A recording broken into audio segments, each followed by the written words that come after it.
രാജീവേട്ടനും അതുപോലെ തങ്കമണി ദിവാകരൻ അവർകളും പറഞ്ഞു, SDP പിന്തുണ UDF കൊടുത്തിരിക്കുകയാണ്. ശ്രീ MM ഹസനെ കോൺഗ്രസിൻ്റെ KPC പ്രസിഡന്റ് ചുമതല കൊടുത്തു എന്നാണ് വാർത്തകളിൽ നിന്ന് മനസ്സിലാകുന്നത്. അപ്പോൾ തിരുവനന്തപുരത്തെ സ്ഥാനാർത്ഥി ഉൾപ്പെടെ SDP പിന്തുണ സ്വീകരിക്കുന്നുണ്ടോ ഇല്ലയോ അത് വ്യക്തമാക്കണം.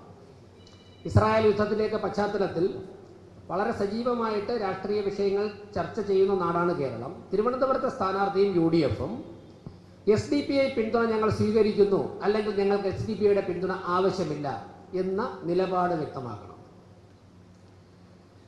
SDP പിന്തുണ കൊടുക്കുന്നതിന് വളരെ വലിയ വിലയാണ് ആ പിന്തുണ സ്വീകരിച്ചവരൊക്കെ കൊടുക്കേണ്ടി വന്നിട്ടുള്ളത്.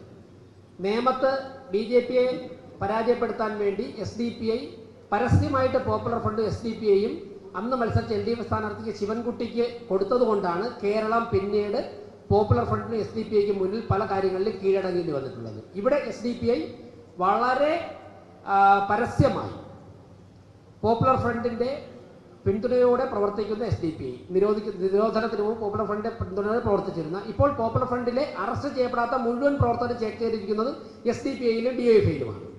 ആ SDP പരസ്യമായിട്ട് ഒരു പാർലമെന്റ് തെരഞ്ഞെടുപ്പിൽ UDF പിന്തുണ കൊടുക്കുമ്പോൾ തിരുവനന്തപുരത്തെ സ്ഥാനാർത്ഥി ഉൾപ്പെടെ അതിന് ഇരുകൈയും നീട്ടി സ്വീകരിക്കുന്നുണ്ടോ?